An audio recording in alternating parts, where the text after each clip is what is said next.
powerhouse and its most populous democracy has been delayed at least 6 weeks because of the violence and insecurity caused by Boko Haram terrorists.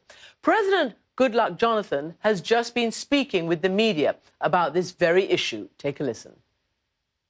Nobody is saying that they must wipe out Boko Haram completely before conduct election in this country. But definitely in the next 6 weeks or so, serious advances will be made. But I'm not saying we'll wipe out Boko Haram.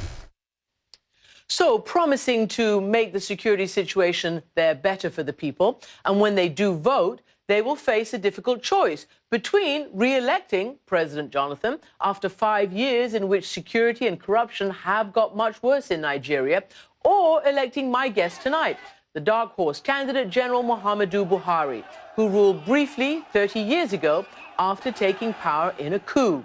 Incredibly, polls show the two candidates are now neck and neck. And General Buhari joins me now from the capital, Abuja. General, welcome to the program. Can I ask you first your reaction to the delay in this election by 6 weeks and to what you just heard President Goodluck Jonathan say, that they will make inroads into much more security within the next 6 weeks?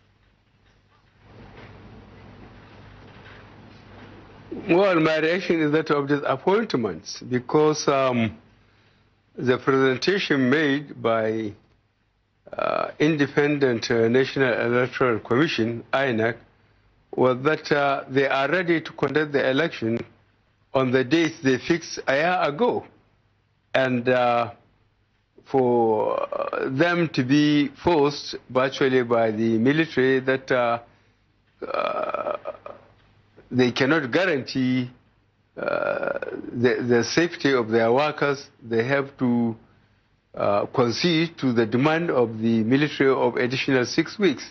Now, since those 6 weeks are within the constitutional time allowed, that was why we came and asked our supporters to remain calm and resolute, and obey the laws. Okay, General, let me ask you, because you are a former military general, you were ruling the country briefly, why is it that the Nigerian military today cannot take on Boko Haram and have failed to combat that terrorist organization?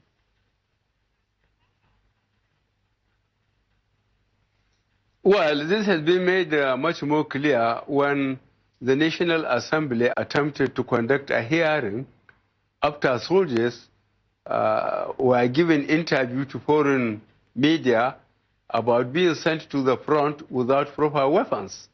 The National Assembly attempted to conduct a hearing by getting the budget approved by the National Assembly over the last 3 years, and inviting the service chiefs to come and tell them why is it the weapons were not procured and sent to the soldiers under competent leadership. And that hearing was scuttled. So in short, is the misapplication or misappropriation of the resources provided by government for weapons. That's why the Nigerian military was unable to defeat Boko Haram. General, you today just got a huge, massive endorsement from a former ally of President Goodluck Jonathan. That is the former President Obasanjo. How do you react to that? I mean, what will that do for your campaign? Well, it will certainly bring more supporters to us and more confidence again to us for those who were sitting on the fence, because General Obasanjo is highly respected, and as far as the Nigerian nation is concerned, there is no serious issue that can be discussed without people being seeking for his opinion and listening to it. Can I now ask you about yourself? Because headlines around the world are portraying this election as a choice between a failed president and a former dictator. And you're the former dictator, according to these headlines. You know, people say, and they remember, that you expelled 700,000 migrants, you know, years ago, thinking that would create jobs, that you have banned political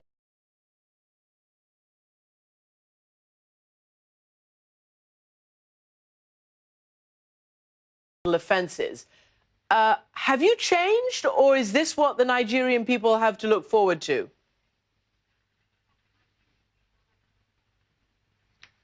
Well, all those things you mentioned, with the degree of accuracy of actually what happened, was then under military administration.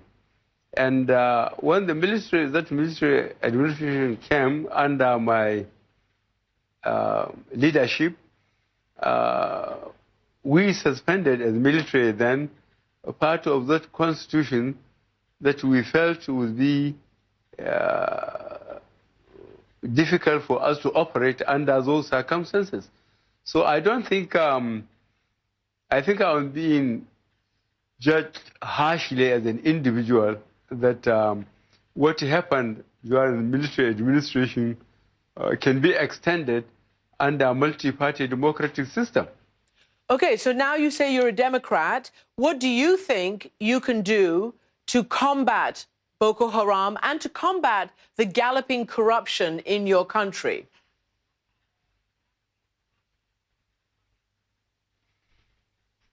Well, Boko Haram, we know how it started. Certainly the Nigerian military that built a reputation internationally for effectiveness is a great embarrassment to them and to the country that they haven't been able to secure Nigerian territory of an area of 14 local governments out of 774 local governments. I believe this problem will not be too difficult for APC government because we know the Nigerian military is competent. It's a question of making sure that the money voted for equipment and training are properly utilized. About corruption, there's so many complaints from many people around your country about the massive corruption, they say. Can you face up against that? Are you committed to rooting out corruption? We have to, because there are serious citizens of this country that said, unless Nigeria kills corruption, corruption will kill Nigeria.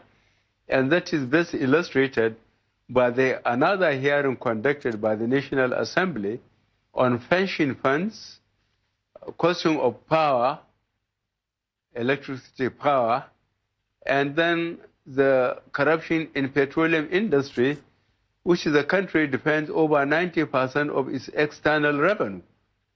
The National Assembly conducted the hearing here in Abuja and in the 6 geopolitical zones of the country, take the recommendation to the executive, and it has been there collecting dust for the last 18 months.